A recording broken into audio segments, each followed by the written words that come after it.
ఎప్పుడు మొదలైందో తెలుపగల తేదీ ఏదో గుర్తించేందుకు వీలుందా? ప్రణయం ఎవరి హృదయంలో ఎప్పుడు ఉదయిస్తుందో గమనించే సమయం ఉంటుందా?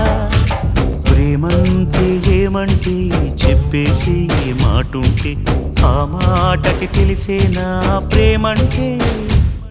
అది చరితలు సైతం చదవని వైనం, కవితలు సైతం పలకని భావం, సరిగమలెరుగని మధురిమ ప్రేమంటే. దరిదాటి ఉరకలు వేసే ఏ నదికైనా తెలిసిందా తనలో ఈ ఉరవడి పెంచిన తులిచిన కేదంటే? సిరిపై రై ఎగిరే వరకు చేనుకు మాత్రం తెలిసిందా తనలో కనిపించే కళలకు తొలి పిలిపేదంటే?